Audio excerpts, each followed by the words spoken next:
Yo, what is good, everybody? Back with another video, and this time it's a banger.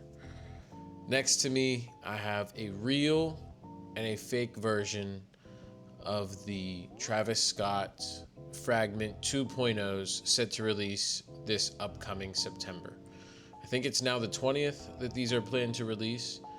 These were planned to release a little bit earlier, but I think they got pushed back. I will be showing you the differences in the real pair as well as the replica pair, otherwise known as the fake pair. So let's jump right into it.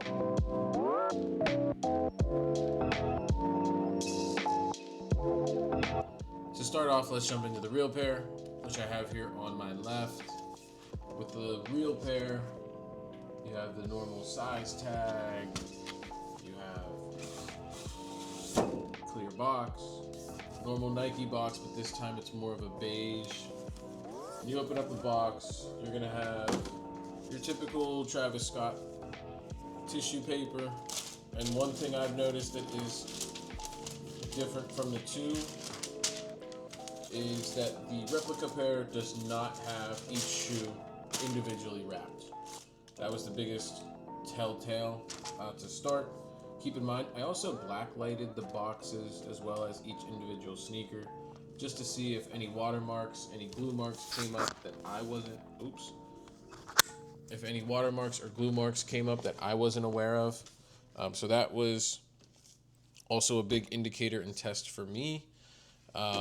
Getting these was a risk. The shipment did come pretty late. Ordered these and they came in about 2 weeks. Again, you have 3 lace bags. I got a 10.5, which is my Jordan 1 size, so they are my size. Pink insoles. You have 3 sets of laces, 4 technically counting the black pair that is already in there. And again, you have presentation of the back, sides, toe, and his other shoe. Leather quality on these is insane. One of the biggest differences I noticed were in the boxes. Replica, real. This is super clear. I know the sun's behind me, but you can tell what the images are. The images look like they were printed on there rather than like traced or drawn. Compared to the replica pair, this is foggy. You can kind of see my shirt. You know it's gray, but you wouldn't know if there's really a design. The logos on here are a much darker blue compared to the logos on here. When it comes down to the tissue paper, you have a super light pink compared to a very vibrant pink. Again, real, replica. I'm gonna start with the shoe that has wings on the back. So it's gonna be the right shoe. Again, real, rep. Some of the key differences is the spacing of the dots that are on the toe box.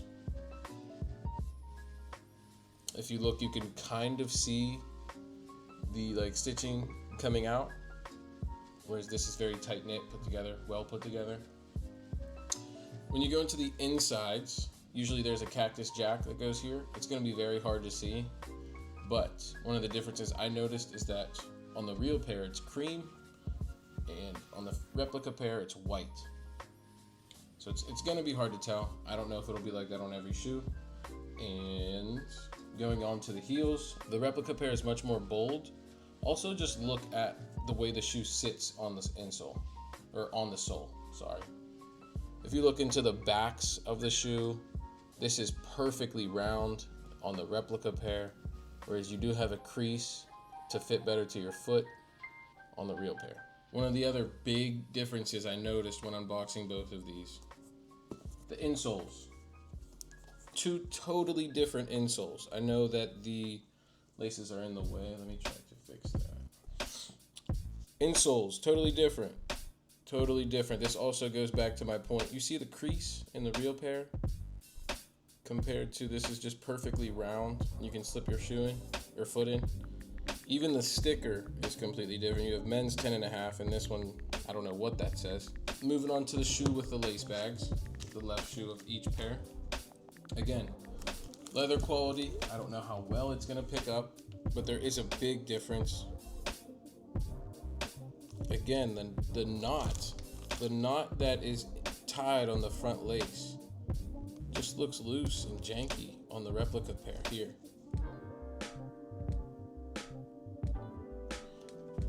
The laces, they feel fine. Nothing jumped out to me about the laces. It was more so the insoles, the box, some close-ups. This is the real pair again.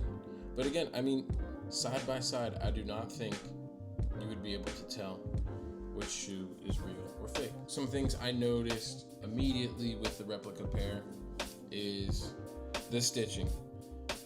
If you can see, the stitching doesn't fully go to the Nike sign. That was one thing. The face on the replica pair, much more bold. That was one of the things I noticed. A little higher up too, closer to the stitching. The insoles were a big difference.